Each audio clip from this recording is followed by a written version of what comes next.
Heaven, what they call heaven, is just a few mansions and a few hurries.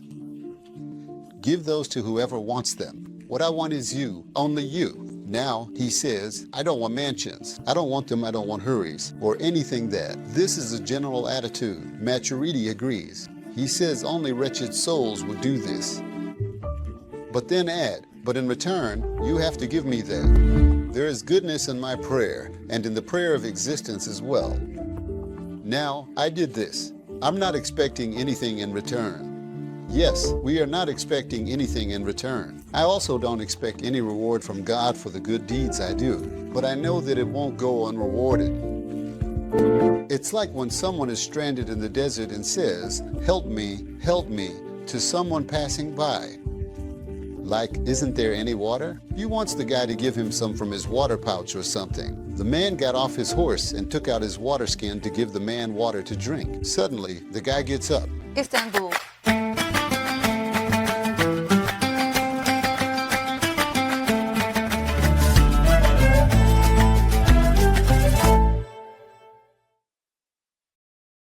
Hello to everyone from Akulu, dear viewers. Today, we'll be discussing verse 16 of Surah Luqman. We'll talk about good deeds and good people in this context. Our guest is Professor Dr. Şaban Ali Düzgün. Hello, Professor. Hello. Professor, today we want to discuss another very fundamental concept. We want to talk about the concept of goodness, about good deeds and good people. It's a concept that's frequently mentioned in the Quran as well. We place it right at the center, at the very heart of life. How can we expand on this further? What kind of place should it have in our lives? What do you think? Yes, it's one of the key terms in the Quran, because it's the main concept upon which life is built. It is said that God created existence because it is good, because creating is good. This is even the fundamental starting point of philosophy.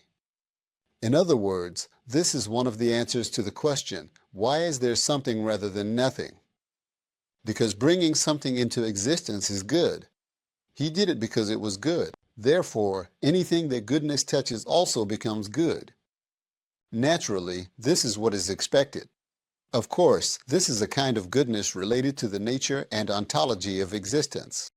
But we're also talking about moral goodness, the kind of goodness that comes to life through human actions, the goodness that happens if you do it. And the opposite of this also exists. There are also evils that come into being, that are manifested through human actions. So, there are good people in the world as well. The Quran calls these people the supporters of God. We also see that there are those who pursue goodness and those who pursue evil. Those people are called the supporters of Satan. Hizbush gave the name of Satan. It's actually a very harsh label. A person can do something bad, anyone can, but then they might regret it. They might say, how could I have done this? But no, in this case, there is no remorse. On the contrary, if someone continues with this evil systematically, the Quran says, you have now crossed over to the side of Satan. It says, you are Hizb al-Shaytan, you are on the side of Satan. In fact, sometimes it's not just being on his side. It even labels such a person as Satan himself, and we see examples of this. Wars, genocides, and so on. Therefore, when we talk about evil here, the issue of evil is important at this point in relation to goodness. It's about amplifying goodness, making it exist by everyone nurturing it and standing firm on it. Evil has a certain value in this sense. For a person who does evil, the prerequisite for eliminating that evil is to do good. In other words, it is one of the factors that drive us to increase goodness. It's in the fact that we have committed evil. Can a person do evil? We're human, it's possible. What did we say? The main thing is not to persist in it, not to make it systematic. We did something wrong, something bad came from our hands or our words. It says, if you do good, we will erase it. This is mentioned in Surah Hud. It says, indeed, good deeds you do will erase the bad deeds you have committed. So, the system of making amends is built not just on doing something, but on erasing something as well. You do it, and that's wonderful. But at the same time, what you do also erases an existing wrongdoing. The Quran promises a double benefit.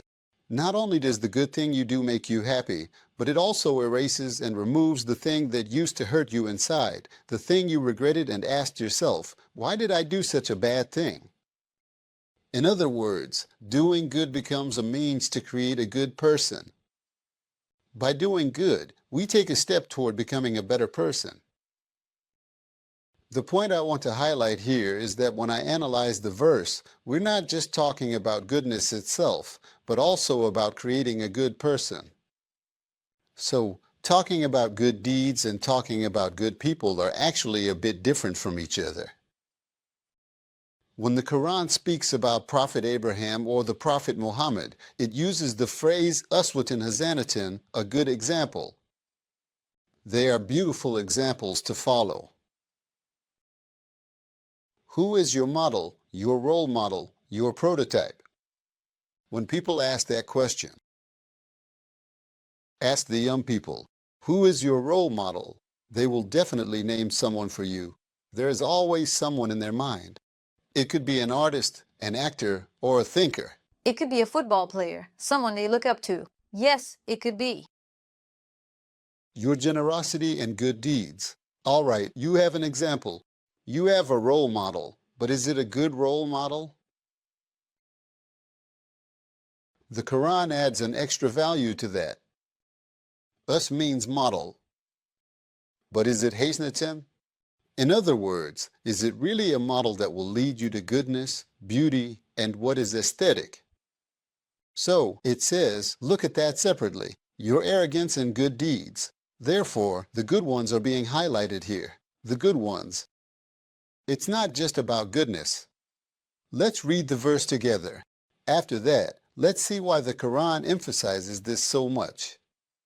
In Surah Luqman, verse 16, Luqman is a figure mentioned in the Quran.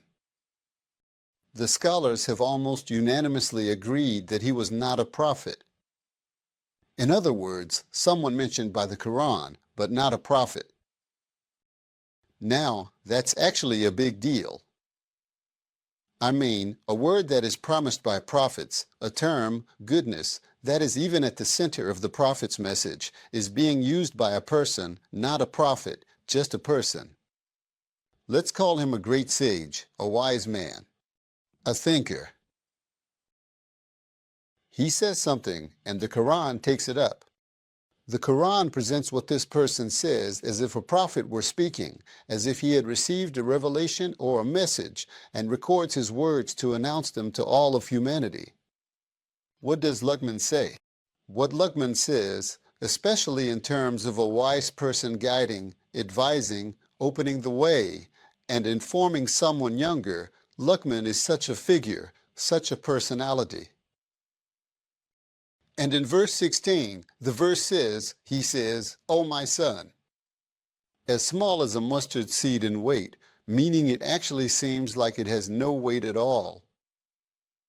It really has no weight. I mean, if you do a good deed, even if that good deed is in a desert or hidden in the crevice of a rock. In other words, it's invisible. Just imagine, somewhere in there, a cave, a rock, think about it, in this vast world. Viewers can remember it from that domed area inside Al-Aqsa Mosque, which we call the Dome of the Rock. Sarah means rock. Even if it's in the crevice of that rock, somewhere in the sky, in the heavens, or anywhere on earth, just do a good deed. No matter where you do it or where you put that good deed. You know the saying, do good, and throw it into the sea. If the fish doesn't know, the Creator knows. Meaning, even if the fish doesn't know, God knows it. Now, this is an incredible motivation. Wherever it is, God will bring it before you. Now, in some translations, they've added something. I see that it says, God will bring it before you in the afterlife. He can bring it before you in the afterlife, and He can bring it before you in this world too. So don't restrict it by saying only in the afterlife, because the afterlife does not take place there. God will bring it before you. This means the following. A good deed you do today, at some point in your life going forward, believe this. Every effort is directed toward a purpose. It is meant to produce a result. Whether you notice it or not, our perspective is this. I mean, generally speaking, this is how it should be. Let's not say this is how it is. In my opinion, this is how it should be. Let me give you an example. I say, when the prophet Joseph was separated from his father Jacob by his brothers, think of this as a big scenario. Think of it as a major film. Scene 1. Sequence 1. The brothers say, "Father, let us take him hunting with us." When they said, "Give us Joseph," their intentions were clear. The father had no idea about anything. Joseph didn't know either. They take him and lead the child away. In the second scene, they throw him into the well. In the third scene, some people come to draw water from the well and lower a bucket. Oh, they look and see a child. They pull Joseph out of there. Oh, a child. What should we do? Let's sell him as a slave. They sell him and take the money. The men who bought him take him to Egypt. Now, the scenes. Look, the scenes go on, session by session. 1, 2, 3, 4, 5, 6, 7. Now, in life, we recognize all our actions and movements as these scenes. We are responsible for each of them individually. We do this. But how all these pieces come together to form a bigger picture, in the end, that Joseph, who was thrown into the well and sold as a slave, would go to Egypt and rise to a position where he is so trusted that all the treasures are entrusted to him, that he would give grain to his brothers who fell on hard times, and then be reunited with his father. Neither the father, nor Joseph, nor his brothers have any idea of this whole big picture, that happy ending. In other words, we only know the part. It is our responsibility to work on that part. But from this, a bigger picture emerges, and that is trust in God. There, we say to God, "O Lord, this is our effort for what is good for us. As a result, whatever is best for us, we ask that from you." The big picture, I can't control that. I can't know all of this. So, what happens now? We say this: a person, by doing good, touches someone else's life. They touch a life, not just one person's life. We are improving life itself. Yes, we are improving life. But where do all these little things we do come together to form a bigger whole? How does it come back as goodness to humanity, to me, to my children, to my siblings, to my friends, just like in the story of Joseph? Look, I don't know that, but there is one thing I do know. As the verse says, even if it's something very small, do it. Don't say, "Oh, this is too small." Don't think nothing will come of it. If you have a tangerine in your hand, give it to a friend. Let them enjoy it. You might think, "What is this, really?" No, goodness stays alive. Doing good keeps you alive. There's a famous story, you know, it's always told. A man is walking in the desert, and someone else is stranded there. Help me, etc. Isn't there any water? If you could just give me some from your canteen or something. So the man gets off his horse, takes out his canteen, and gives the other man some water to drink. Suddenly, the other guy jumps up and gets on the man's horse. The middle of the desert takes 4 calves. So is the man left there alone? He shouts after him and says, "Look, I'm not going to say anything about what you did. You stole my horse. You left me here all alone. But don't tell anyone else about this. Otherwise, no one will try to help anyone. You will kill the spirit of kindness." This is exactly the part one wanted to talk about, sir. This is amazing. It's truly a very valuable story. This is exactly what I wanted to touch on. Because in the age we live in, people are afraid to do good deeds. People are afraid to help someone. They hesitate, even if they don't want to. Compared to the old days, compared to the generations before us, we're living in a much more difficult and individualized era. Now, people hesitate when it comes to helping someone. I mean, for example, we're afraid to give a ride to someone stranded on the road. We feel uneasy about so many things, yet at the same time, we actually want kindness to spread. Here, we need to have a fundamental, endless trust in God, and at the same time, the bond of trust between people needs to be stronger as well. How can we establish this balance right now? Absolutely. The kind of trust you mentioned definitely needs to be established. We said that God is the protector of trust in this mechanism. But I would put it more practically and pragmatically. In other words, I try not to bring too much philosophy into these conversations. The word goodness, for example, in Kant's Ethics, has an inherent value in itself. That is, it is valuable in and of itself. Whether someone does it or not, goodness exists in the nature of being. Good exists. Therefore, goodness and the very essence of goodness have the competence to sustain their own existence independently. It also makes humans a part of that. Not because they expect a reward or prize, but simply because they are human.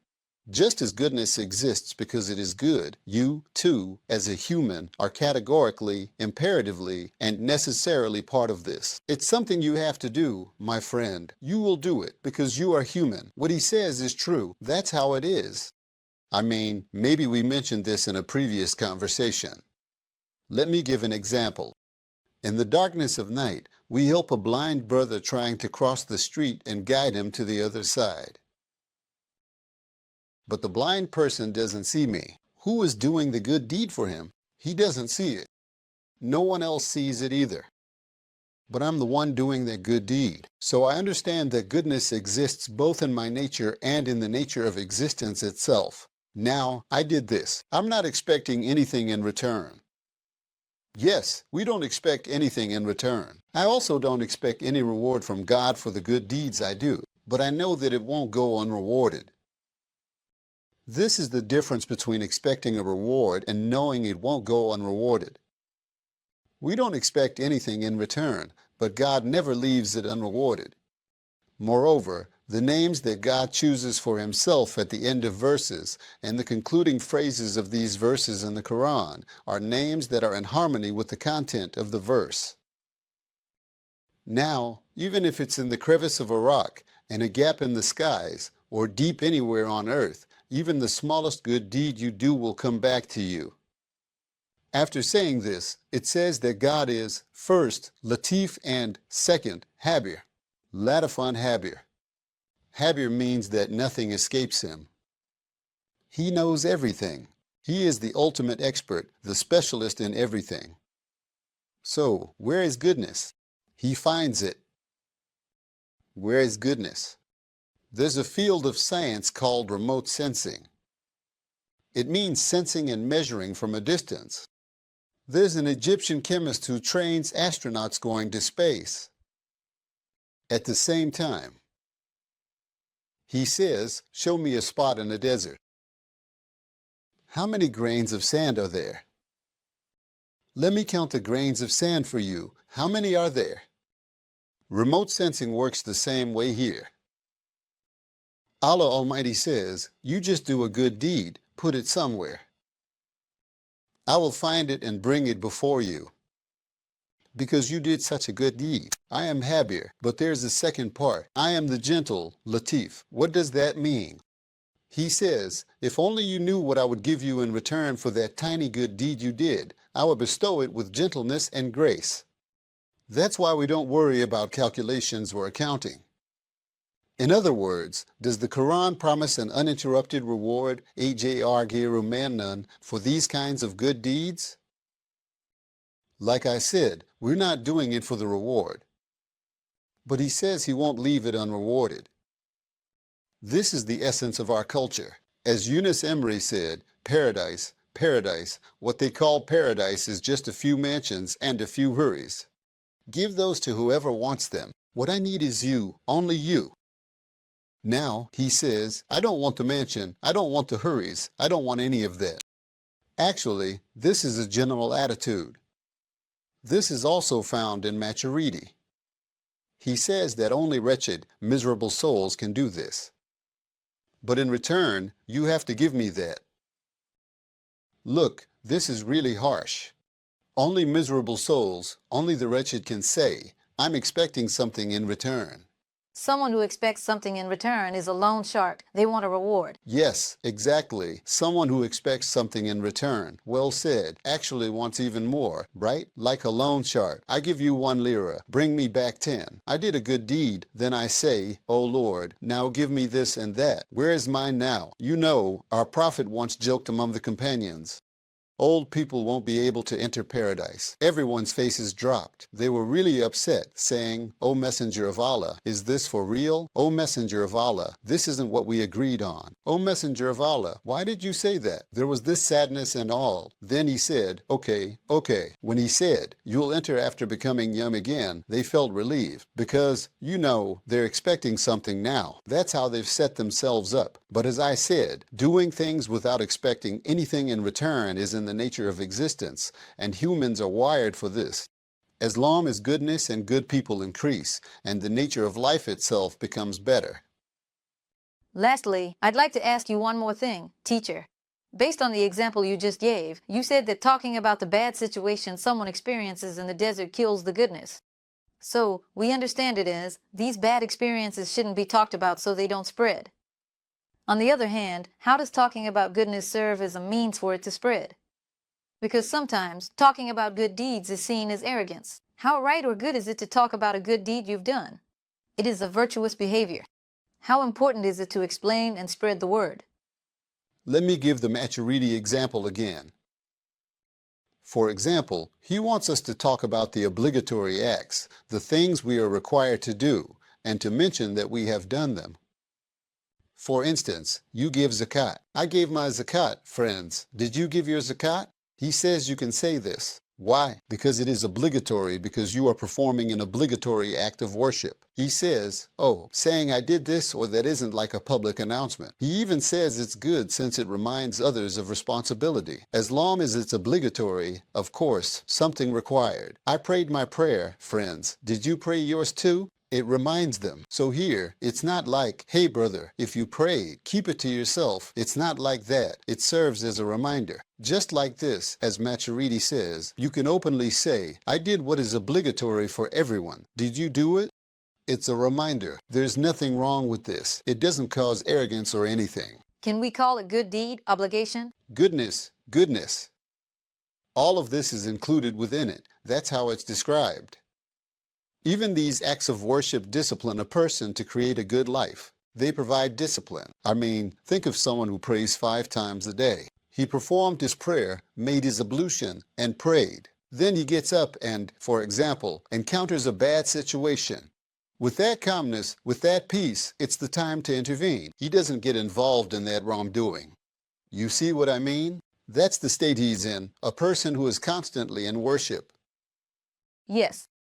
He pays attention. He disciplines himself. What I mean by discipline is that. And so by improving life, by giving goodness a chance, and by increasing the number of good people, we can minimize evil. What else? There is no other way. By sharing, we also help increase it. Thank you very much, Professor, for your valuable suggestions. Thank you. Dear viewers, today we talked about goodness and good people. See you in the next episode. Goodbye.